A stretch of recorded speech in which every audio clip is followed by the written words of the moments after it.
Ready to make a real impact every day? Join the Active Day Home Care team and help clients maintain their independence in the comfort of their own homes. Make a difference in someone's life as you provide essential daily assistance and protect their health and happiness. Earn up to $20 an hour and enjoy additional perks like optional daily pay, 401k, paid time off, ongoing educational training, and more. Join a team that values care, compassion, and your professional growth. Visit activeday.com to apply. Everyone says your network is your net worth. But what if it's not about how many people you know, but how well you know them? Well, today I got Alex, and he joins me to talk about the power of purposeful connections in both business and in life. We'll be right back. Educate, empower, enable, impact. Thank you for tuning in to That Will Nevr Work, an award-winning podcast where we share inspiring information and personal experiences related to business and the entrepreneurial journey from those who are leaders in their respective field. Now, here's your host, author and business coach, Maurice. So I have this this gentleman. He's going to talk about, what if your next breakthrough in your business is not about who you know or even what you sell, but maybe who you choose to build it with. So, Alex, can you please enlighten us a little bit? Should we know what we're talking about? Should we know what we're selling? Or is it about the who and not the how? Honestly, it's a lot of that, what you just mentioned, but it's who you know. And I would also say who knows you in today's world. Mm-hmm. Because you might know a lot of people. That's one thing. But do they really know you at the same time? And the reason why I say that is I've attended a lot of different networking events. I would say I would go to 2 or 3 networking events per week prior to COVID.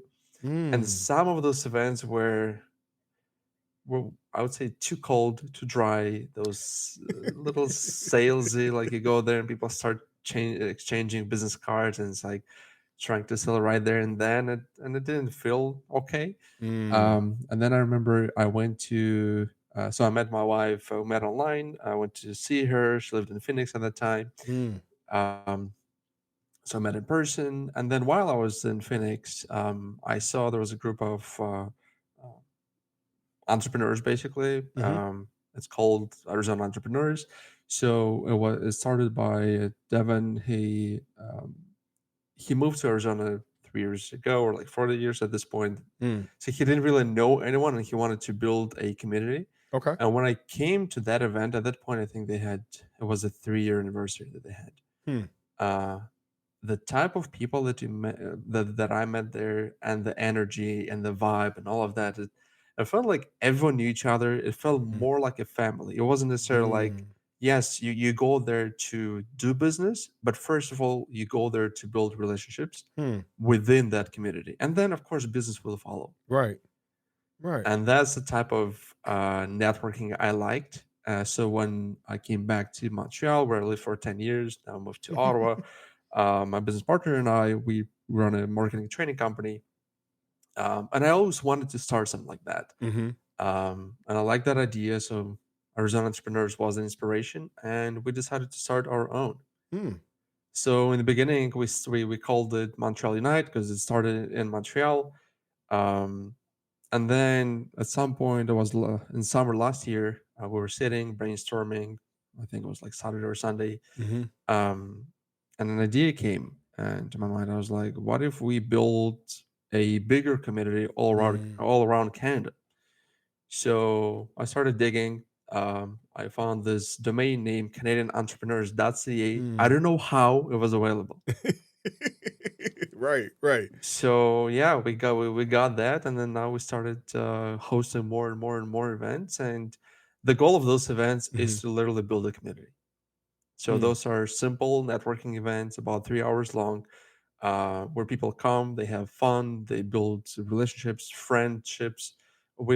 Our first event inspired another guy who we became good friends with now, and they started their event, and I attended their previous one 2 weeks ago. Okay. So yeah, like that kind of started that kind of became even a bigger thing. So Mm-hmm. our goal to build a community became a real thing now. Hmm. And at this point, we host events in Montreal, Ottawa. Our plan is to do it in Toronto. So the goal is to do an event per month. So an event per city per quarter, in a Mm-hmm. way. Mm-hmm. Yeah. And then from there on, it can be even bigger. And the whole point is to literally build a community of people that come together. Like you can send DMs Mm-hmm. on Instagram or LinkedIn, send connection requests. And trust me, I'm doing all of that. I'm a marketer myself, and I like we teach our clients, we help them set up all the systems. Right. That's important. But then again, when you meet in person, Mm-hmm. that's completely different. So I think there's something that you said that I'm not sure if people really caught, but I think people don't understand how to feel in this space because you get intimidated going to some of these networking events. You don't know anybody. You're assuming that you're out of their league, right? Mhm. Because of, hey, I'm just starting out. Maybe I'm an introvert. Maybe my competition is here and I'm not sure if I measure up to where they are. And but there's something, a key word that I think you mentioned, which is the feeling like family. Mhm. A lot of times we don't feel that connection of family. So how important was that for you? Just that one little feeling to say, hey, you know what? I like this and I want to duplicate it across Canada, not just in Montreal, but across Canada. Yeah. So honestly, that feeling, because I had that feeling at that event, I got to really connect with people. Mm-hmm. So let's say they had about 100 people at that event that I attended. Out of 100 people, I connected with 5, maybe 6, but I Mm-hmm. really connected with them Mm-hmm. on a deeper level. Mm-hmm. And when I say connected, also like it doesn't mean that we just talk about business. No, Right. most of the times it really goes into more personal. Like, Mm-hmm. hey, a lot of times it's sports because I love sports. I've been practicing taekwondo for 15 years. I even ran my school part time in a way. Mm-hmm. Um, yeah, like I've done a bunch of things, and you always find common interests, Mm-hmm. like especially in today's world. And connecting on a personal level makes a huge difference. And even like let's say in case with our events, Mm-hmm. what we're starting to do now, of course, we have a photographer who would take pictures of the event, of the energy. Now we're starting to have a live DJ. Mm. So the previous event we had a live DJ. That was a lot of fun too. Mm. Because Nice. yes, we could put whatever music we want.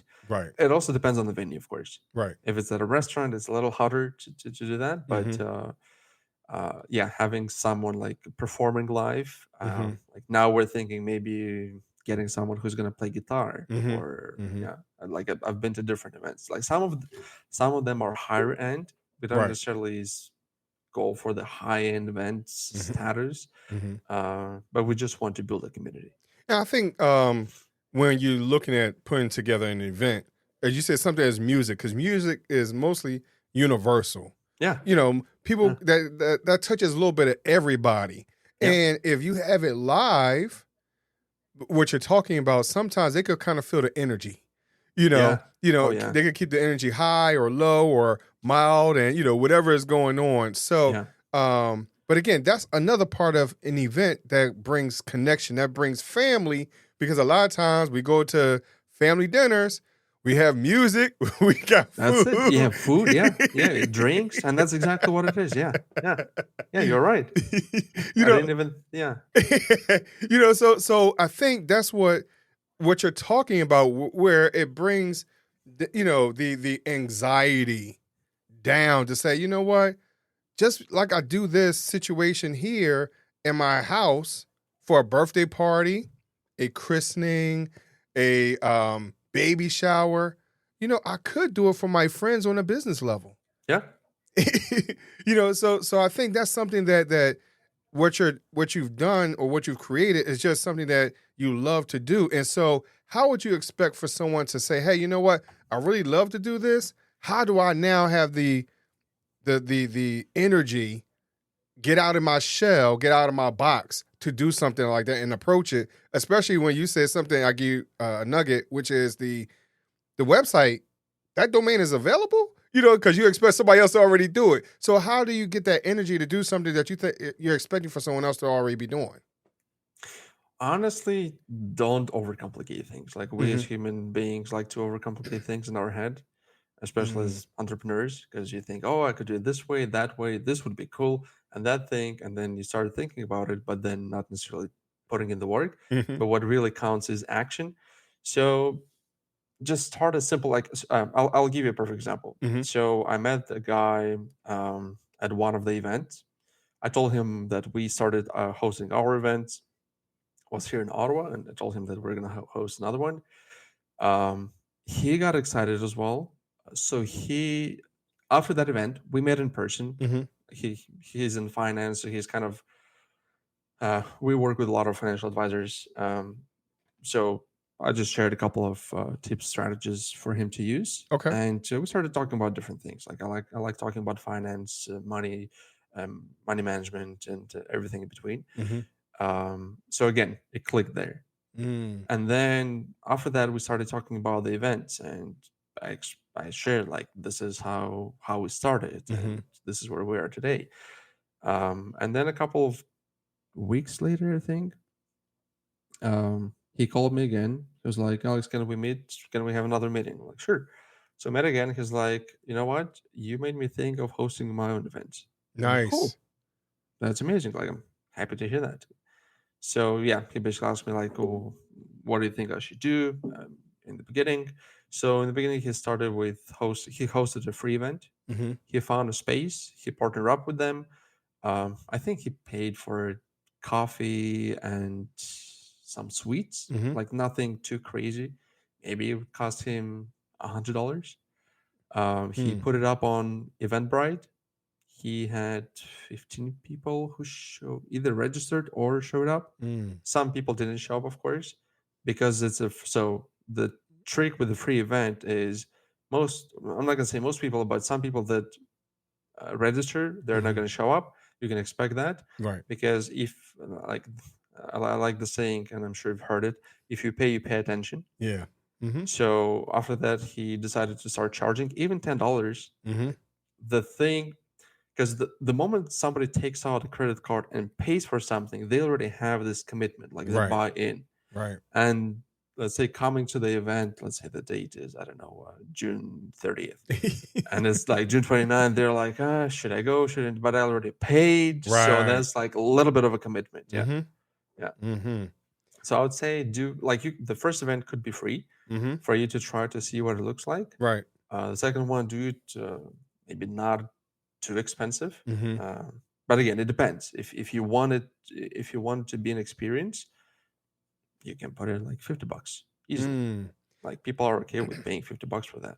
Right. Now, Alex, so inadvertently you transformed this guy's life. You didn't expect it, right? Yeah, honestly, yeah. because you're having that conversation, is you being you, your authentic self. Hey, I love to talk about money. I love to do whatever it is. It just so happened we transitioned a little bit. However, the conversation had gone into doing events and things like that. And as individual, you influence them to do that. And sometimes in these networking situations, we don't understand the power of our voice and our interest, because you could just say, hey, it's a hobby of mine, I just do it on the side. But we don't know how important that could be for someone else. So for someone like that, where you encourage them, influence them, you'll transform them to say, hey, you know what, I'm going to do my own event. How does that feel for you to say, hey, I made a difference in at least one person? It feels really good, and I'll tell you why. So, and he's actually, so at this point, I guess he's the second person now, because the first guy that I told you about the event that I went to, so he already hosted two events, so I couldn't go to the previous two. For this one, I was like, okay, I'll make it work. So I was able to attend it, and so the way he runs it, similar way as we do. And I've met there so many people that attended our event. So I come up to him. I'm like, no, I was talking to another guy at the event. And I'm like, I see so many familiar faces because they see me. They wave and I'm like, yeah, hi. And I'm like, so we've done all the marketing for you, and you just brought all those guys to your event. That's like an inside joke now. But so he started those events. But I was thinking, because I know that he runs a mortgage company, and I know that he has a partner within his agency. And he told me that it's with he partner up, so they do it together. But then at the event, in the middle of the event, he basically introduced some of the sponsors. Okay. Said, "Hey, thanks for coming to the event." Yada yada yada. And then he says, "And thank you to Randy, who's his partner." And that's when I realized, when he was telling me about the partner. So he met Randy at our first event where he came to. So they liked the event itself, so they decided to partner up together. Wow. So in that case, it's two guys, and then now this is like a third guy in a way. So yeah, it's becoming like a real thing. Honestly, we didn't expect that. Like, our goal was to build a community, people to come have fun, and have a great experience. So now we realize this is what people like. It's the experience, because that's what they remember. It's like that saying, right? It doesn't matter what you say to people, it's how you make them feel. Yeah, so that's exactly it. Yeah, and I brought that part up because a lot of times we don't think that the general conversation can make a difference. Sometimes we have to say, hey, we know this and we know that, and we have to show that we are expert.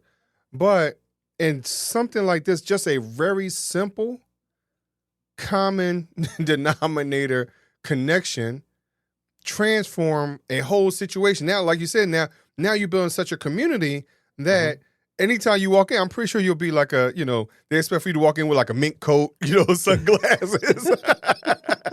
Honestly, yeah, like at the previous event, so at his event, I came in and people see me and they're like, "Hey, Alex, this and that." And I'm like, and I after that, I call my business partner. I'm like, I felt like a local star.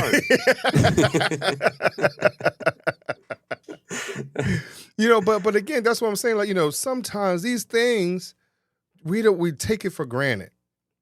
And we don't understand the real importance of these things. And that's why I really wanted to talk to you about that, building that connection. This perfect harmony of family or community. Because we don't realize, one, people still need it. Like you said, COVID kind of threw everything off, but we're still that creature on earth that needs that community, right? We're touchy-feely, no matter how much we want to fight it, right? So that's why I think it was very important for us to talk about it from that perspective. Hey, Alex, here is what you did, but now you transformed something. You started something that transformed into something that you never even imagined was going to be possible. And how many times have we heard, i.e. the name of the podcast, that's not going to happen, that'll never work, right?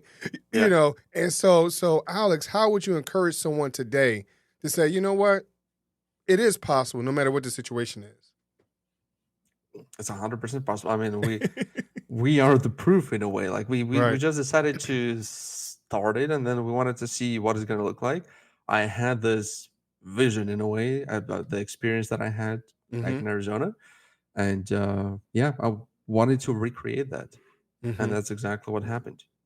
Like the entire goal is to, like, at least in our case, again, is for people to come and not feel like it's a sales pitch. It's a pitch fest. That's what I call it. And then that's what I tell people, like in the middle of the event, just grab the mic, introduce ourselves, explain who we are, what the communities of the Canadian entrepreneurs is all about. Right. And I tell them it's not a pitch fest. Like, I don't want you guys to walk around here and try to sell to each other right away. Build connections, build relationships, because that's what matters. And you said at the event that you attended, it might have been 100 people, but you connected with 5. Yeah. Right? And that's the 5 people you were destined to talk to. Those are the 5 people that, got you to another level. You get what I mean? So sometimes we think we have to speak to any and everybody and probably the biggest names in the room, but yet those are the ones that's just thrown up in your face. You don't know everybody that's standing over in the corner paying attention to you. You get what I mean? Yeah, 100%. And so I thank you very much for sharing your story, your journey, because I think that's way more impactful than say, hey, I'm teaching $100 million people. You get what I mean? Yeah. It's the grassroots mentality. It's the, hey, you could start from here. There's something that you love, turn it into a family, and now you could be whatever you want it to be. Yeah. And honestly, like in case with events, that's what I noticed. There are different, also different models, like different event models. Because I remember we hosted our, I think it was either fourth or the fifth event, and again, it was like it's $50. People get drinks, food. Like we need to cover the venue, all of that, the marketing, the ad spend.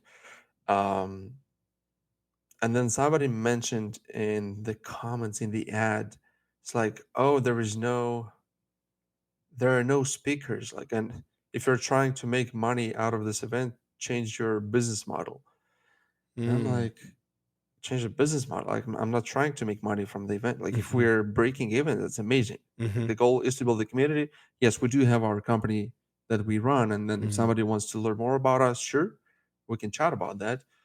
But then also, yes, you can get sponsors, and then that can become even a bigger thing. So it really depends on how you want to, like, what's the end goal of that. Like, if you're planning to make money from events, yeah, then you should definitely get sponsors. Maybe reach out to local banks, local, or even national banks, local companies that want to promote themselves, because you're doing all the heavy work, all the heavy lifting.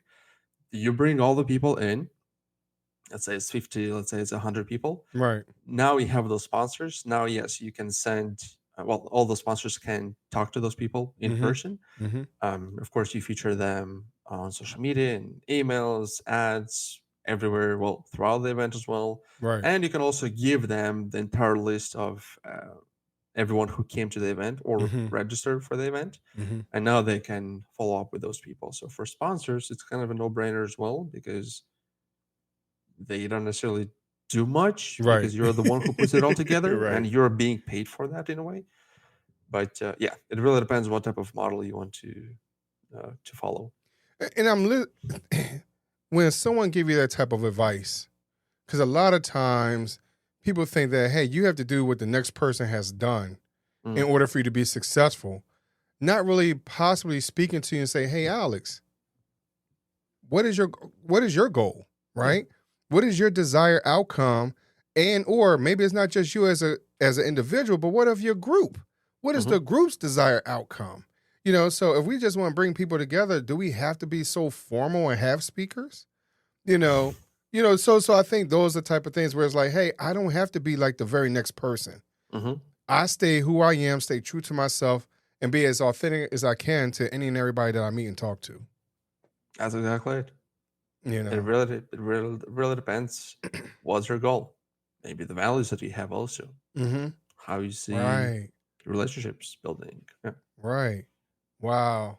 Right. But Alex, man, I appreciate you coming on the show today, man. Absolutely. Well, thanks a lot for having me on. Sure, no problem. So if someone is out there though, and they want to do similar to what you're doing, and want to get over the hump, where can they find you and talk to you about any of this type of stuff? They can reach out pretty much on every social media platform. It's at Alex Thoric. Okay. All right. And now, of course, y'all, any of you that's out there driving, walking, whatever it is, of course, you know that it'll be in the show notes. But Alex, before I let you go, man, I got to ask you my world famous question, my would you rather question, right? So, Alex, well, actually, I'm going to ask you two questions. I'm going to ask you the original question. Okay. All right. And the original question is, would you rather choose 3 doors or a fork in the road?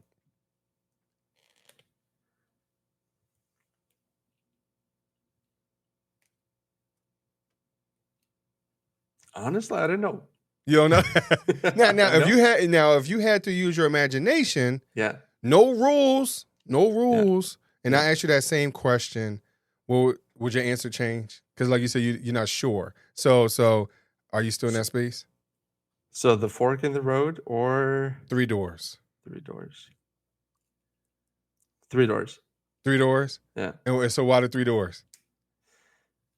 Because I can choose any of those and find an opportunity for myself. So that's why I had to say, and I forgot about that part, and I apologize for that. I was saying there's no rules because there's no right or wrong answer, right? Yeah. But because a lot of times we put ourselves in a box, we're not sure which way to go or what to do. Now, I'm gonna ask you the other question because I love it. It's like it's like that. Have you seen the 9 dots? There are 9 dots, and then you have to connect them without lifting the finger. Yes. The pen. Yeah. Okay. Yep. Because, again, we're constrained by a certain formality or whatever it is, and not understanding like, hey, the rules can be built a little bit, or we need to think outside the box to get to the end goal.